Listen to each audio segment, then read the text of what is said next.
Que a paz do nosso Mestre Jesus seja sempre em nossos corações. E o tema proposto para essa noite foi justamente que nós falássemos sobre o Centro Espírita e a caridade. Eu comecei a reflexionar e buscar na memória os acontecimentos que levaram, nos dias atuais, a prática da caridade, principalmente no sentido proposto pelo Cristo. E fazendo uma viagem psíquica, eu convido a todos para retornar 2000 anos, naqueles dias fatídicos, pós-crucificação do Mestre Jesus, que eram dias bastante temerosos, onde os seguidores de Jesus estavam assustados, com medos, porque na realidade, frustrados e decepcionados, eles não esperavam de maneira nenhuma aquele desenrolar da história daquela maneira, porque em verdade eles achavam que Jesus seria um baluarte humano, que talvez libertaria até mesmo a Judéia do tacão do Império Romano. Eles sequer imaginavam que Jesus um dia pudesse ser preso, e se o fosse, se libertaria. Eles imaginavam que Jesus jamais seria condenado e muito menos crucificado. Mas o fato que em meio àquela frustração, àquela dor, aquele temor, todos tiveram a certeza de que Jesus falara a verdade, que Jesus trazia realmente na prática aqueles seus ensinamentos. Quando após a crucificação Jesus manifestou por 11 meses, nos 40 dias seguidos à sua crucificação. E uma das aparições que mais fundamentaram os dias atuais ocorreu no Mar da Galileia, quando alguns discípulos, retornando de uma pescaria sem conseguir colher nada, se deram conta de um homem na praia que perguntaram: "Vocês têm alimento?" E sem reconhecer que era um homem, Pedro disse: não temos, não pegamos nada. Ele então fala: "Joga então a rede para o lado direito." E jogando a rede, ela volta abalada quando o discípulo amado reconheceu que era o Senhor. Pedro então se cinge de uma túnica, porque ele estava nu, se atira no mar. Os outros remam até a margem e vão ter com Jesus com uma saudade imensa. Ali, Jesus já estava preparando peixes, pão, e pediu que eles trouxessem mais. Ele então serve o pão e passa um dia agradável. E durante o jantar, Jesus, enquanto conversava com os discípulos que ali estavam, se vira para Pedro e diz: "Simão, tu me amas?" Pedro, assustado, sem reação, diz: "Claro, mestre, eu te amo." Jesus continua conversando e de repente vira para Pedro e diz: "Simão, filho de Jonas, tu me amas mais do que eles?" Simão, mais assustado ainda, diz: "Claro, é óbvio que eu vos amo." Jesus continua a conversa e se vira pela terceira vez e pergunta: "Simão Bar Jonas, Simão, filho de Jonas, tu me amas?"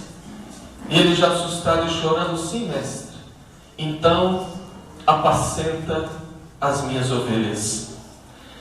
Quando Jesus fala por 3 vezes: "Apacenta as minhas ovelhas", é no sentido de dar abrigo, de dar alimento, de dar assistência de toda ordem, de dar socorro, reconhecendo na humanidade as ovelhas do reino do Mestre. Jesus determina então que Simão Pedro seja o responsável o líder pela organização de uma fronteira nova, uma organização futura que nasceria das atitudes dos próprios apóstolos. Depois dessas aparições, certos de que viviam um novo tempo, os apóstolos, alguns, retornaram a Galiléia, onde ali venderam seus poucos bens, seus pertences, angariaram fundos e foram para Jerusalém.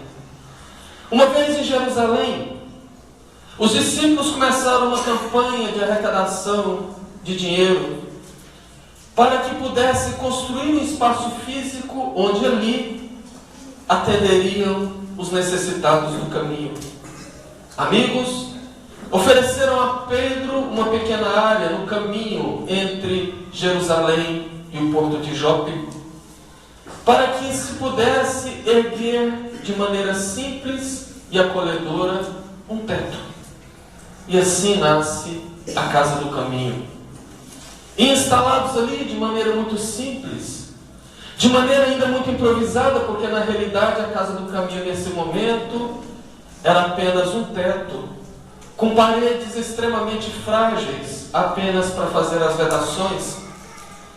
Mas Pedro aspirava a prosseguir os passos do Mestre, ansioso pelo trabalho, orava com fervor e todas as noites pedia para que Jesus enviasse os teus primeiros necessitados.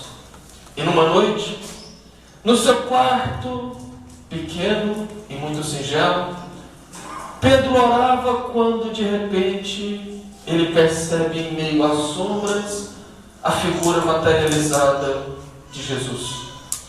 Ali, Pedro diz: Mestre, uma vez no mar da Galileia tu dissestes que eu seria pescador de homens.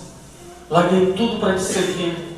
Estou ansioso para esse labor abençoado e gostaria de saber quando tu enviarás os primeiros necessitados.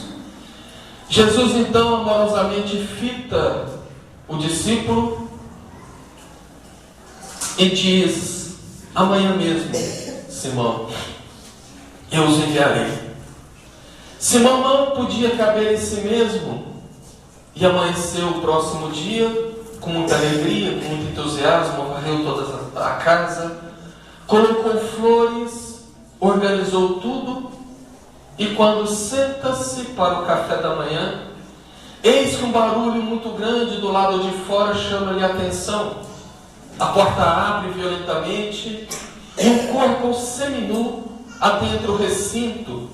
Era Joachás, o criminoso, o ladrão, que fugindo de pessoas que queriam prendê-lo, buscava ali um refúgio, um esconderijo. Mas Pedro, reconhecendo nele o criminoso, o repudia e disse que jamais a casa do Senhor deveria ser condizente com o crime. Expulsando-o, entrega Joachás aos soldados que o prende. Simão então se vê bastante feliz por dentro, porque foi um cumpridor da lei e da ordem. Mais tarde um pouco, para por ali uma liteira extremamente requintada, e desce dela uma linda mulher greco-romana, Júnia, que, conhecida do povo, busca na Casa do Caminho o abrigo, uma orientação.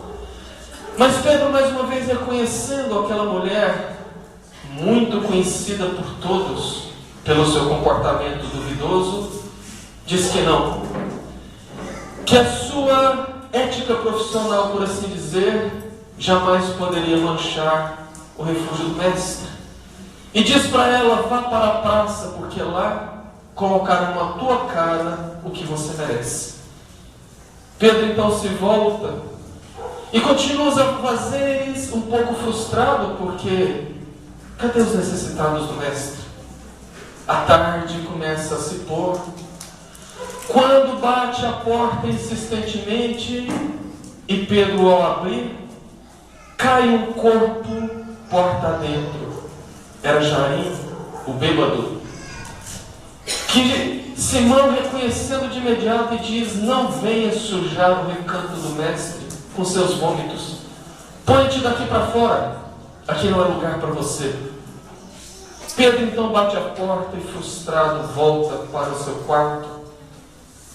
E ali, entre lágrimas, e ali orando, questiona Jesus. Por que ele não houvera cumprido a sua promessa? Porque ele estava tão preparado, ele estava tão ansioso. Quando Pedro sente um toque muito suave no ombro, e ele se vira, é Jesus. Ele então questiona por que Jesus havia feito aquilo. Ele ficou o dia inteiro aguardando e Jesus não enviara nenhum dos necessitados.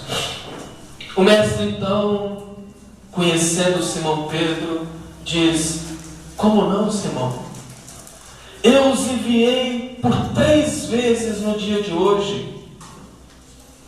E conhecendo também a falta de memória, meio que a refrescar a memória de Pedro, disse: logo pela manhã, eu te enviei Joachás, um criminoso que veio buscar orientação.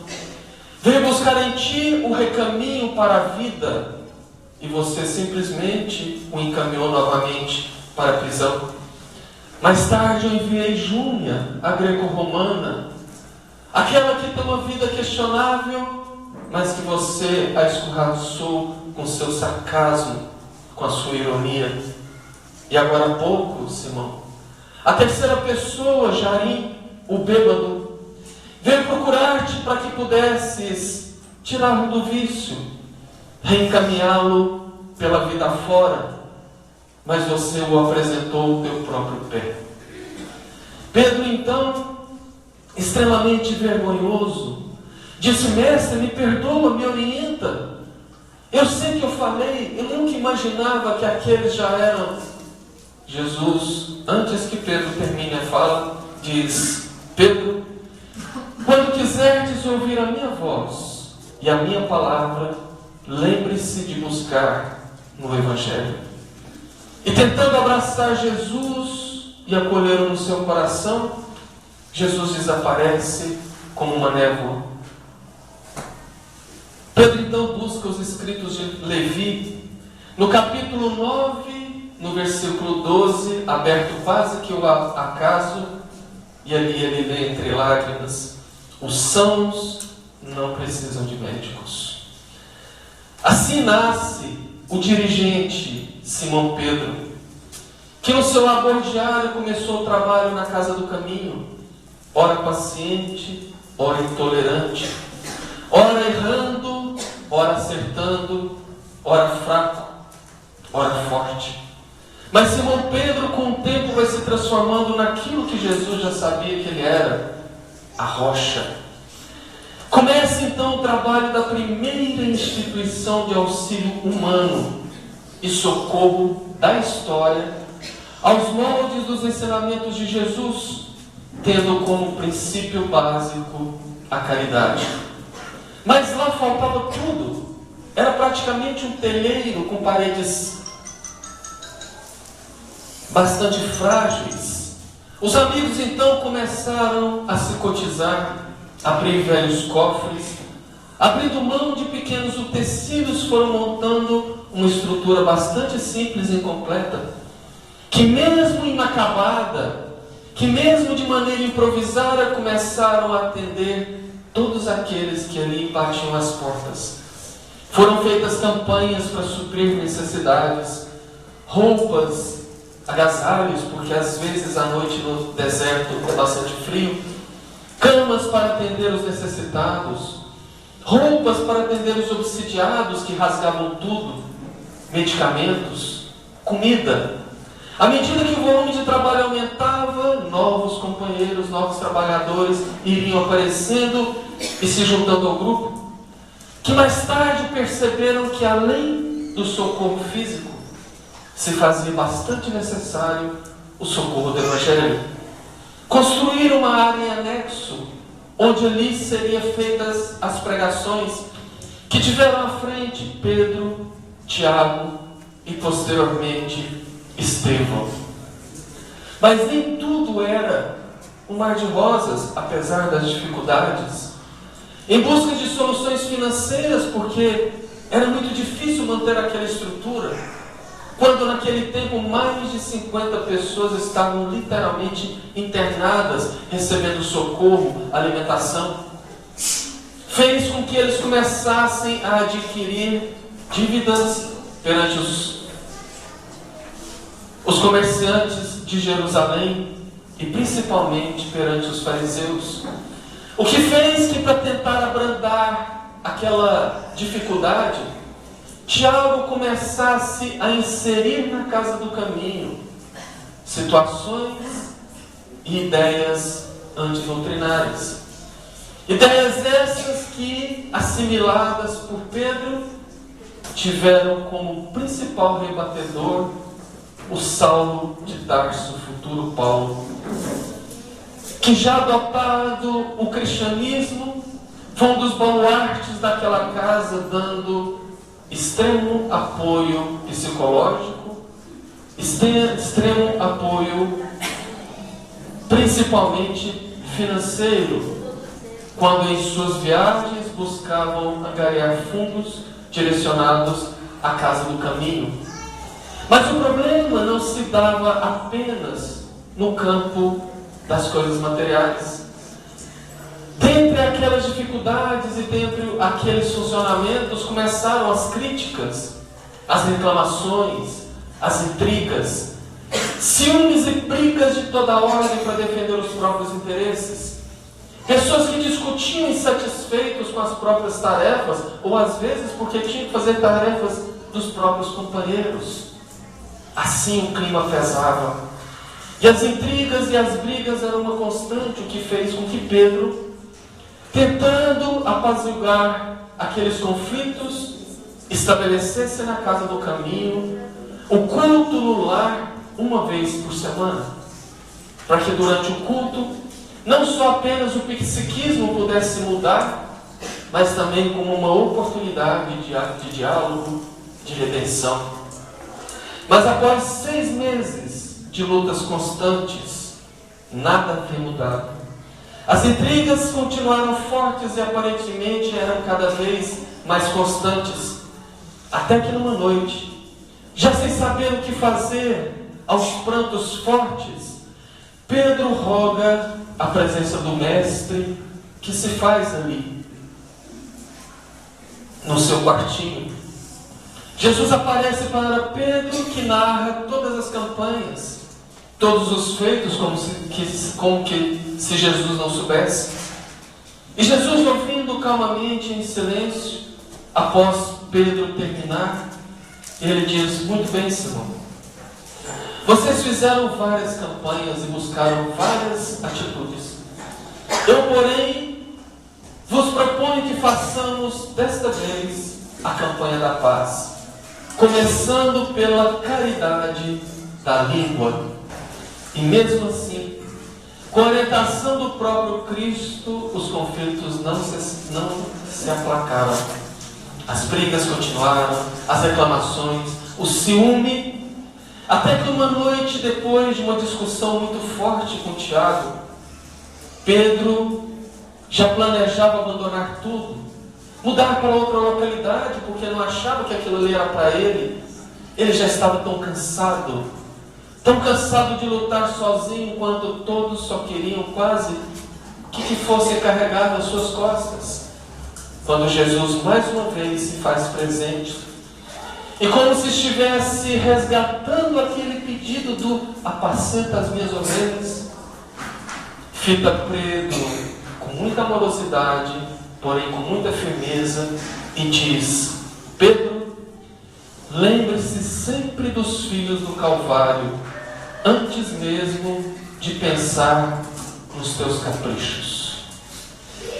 Pedro entende o recado muito severo, embora amoroso, e desiste da fuga, do abandono, e segue firme no seu ideal.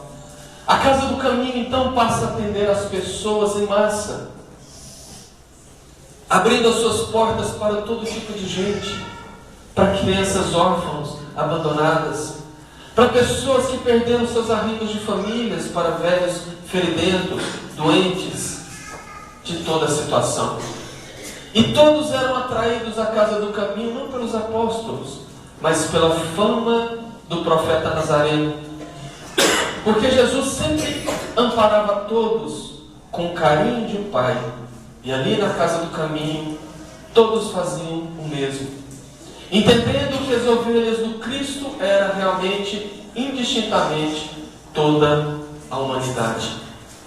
Mas não obstante as dificuldades, não obstante os problemas físicos, emocionais, a perseguição contra os homens do caminho se acirrou de maneira muito forte.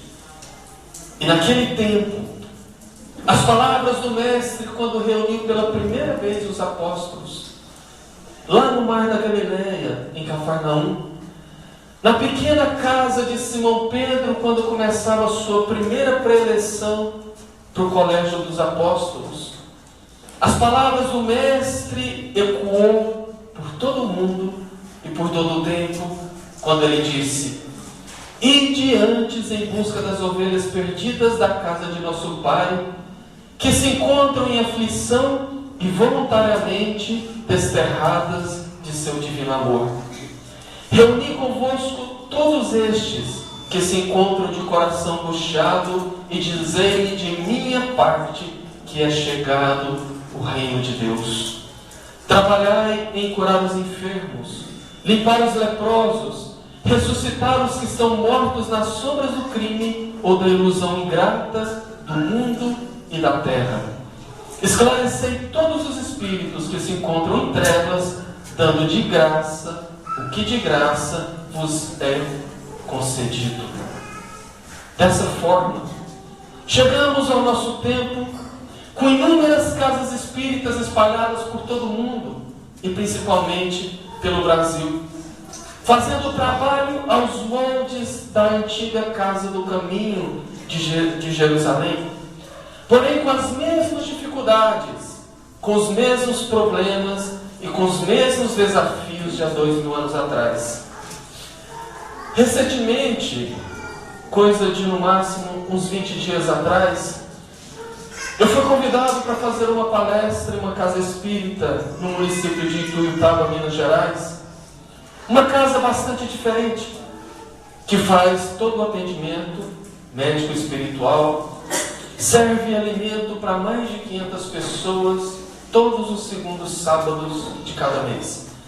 Mas a diferença daquela casa não se dá por isso, porque isso é uma constante na maioria das casas espíritas. A diferença se dá porque ela é uma fazenda, distante 20 quilômetros e que tem uma história. Porque a descendente da fundadora, me contando, diz que há mais ou menos 60 anos atrás, no período onde praticar o espiritismo era contravenção, reuniões eram invadidas por policiais que prendiam todos que ali estavam.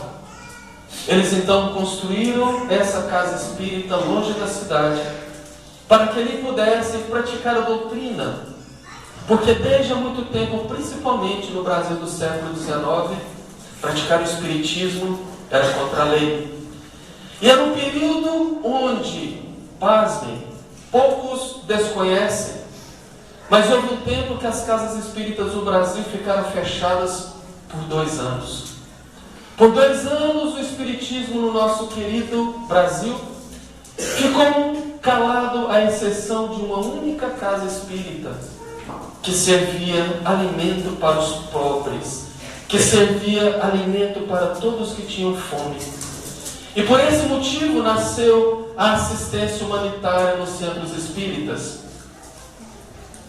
Assistência humanitária que chega aos dias de hoje e que equivale, segundo a estatística, aos números do nosso Sistema Único de Saúde, fazendo jus à grande máxima doutrinária: fora da caridade não há salvação.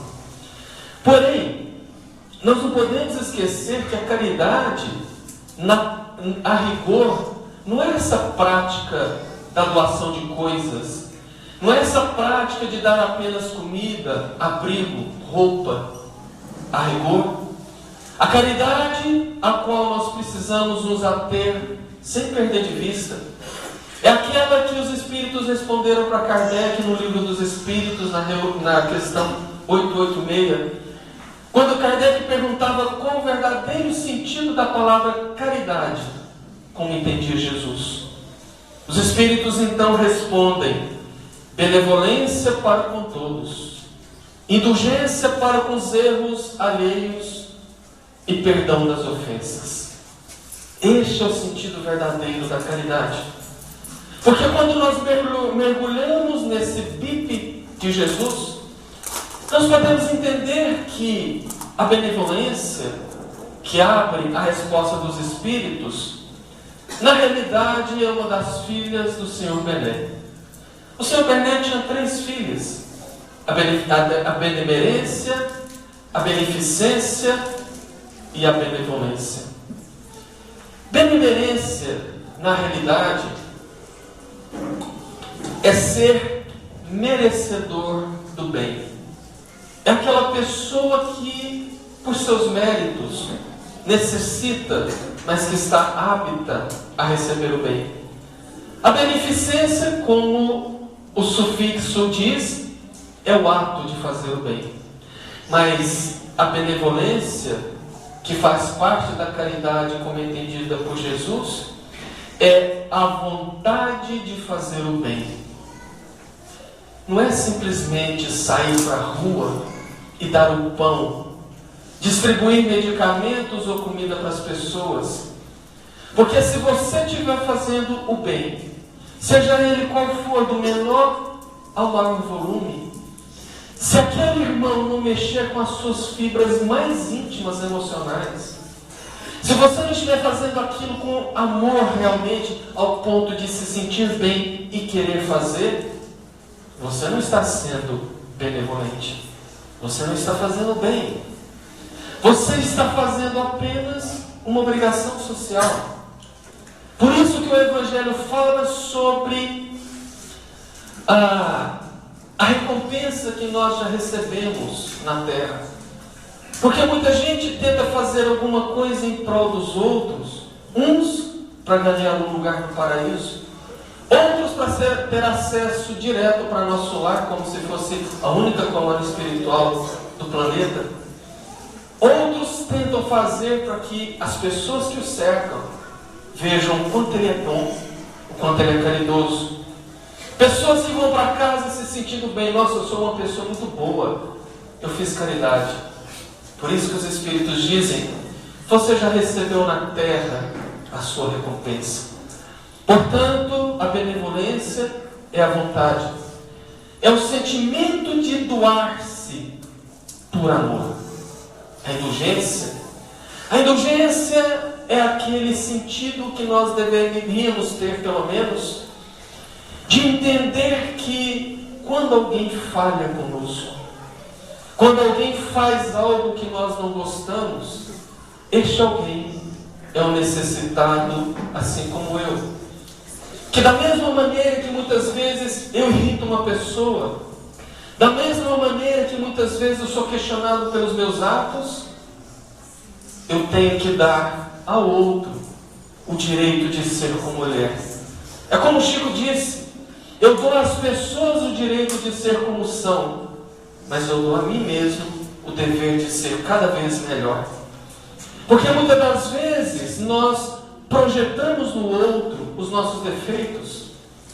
Nós falamos muito mal de certas pessoas, desconhecendo que, em verdade, nós estamos falando de nós mesmos.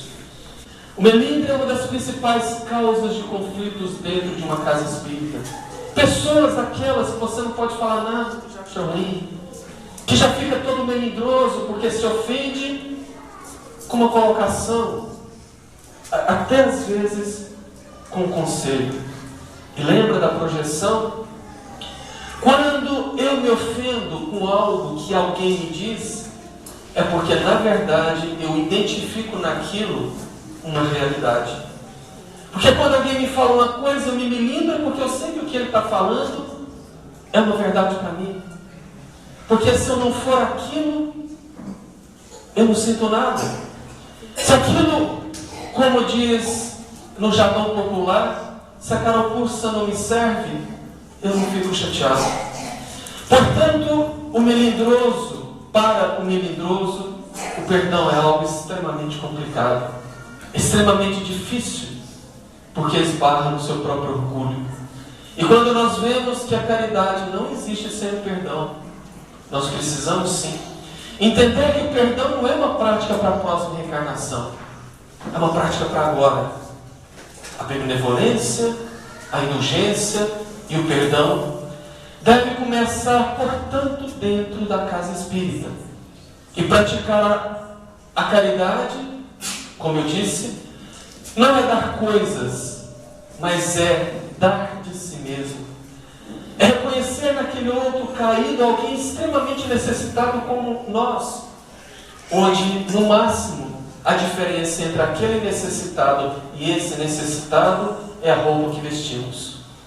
E o centro espírita é assim, como a velha casa do caminho de Jerusalém, que foi feita sim para atender os necessitados, mas os maiores necessitados que deverão ser assistidos dentro das casas espíritas somos nós, os necessitados trabalhadores, que mesmo morejando nas lides de uma casa espírita, não devemos jamais nos vangloriar, porque em verdade nós temos é que agradecer a Jesus a oportunidade bendita do trabalho redentor e de reparação das nossas próprias faltas.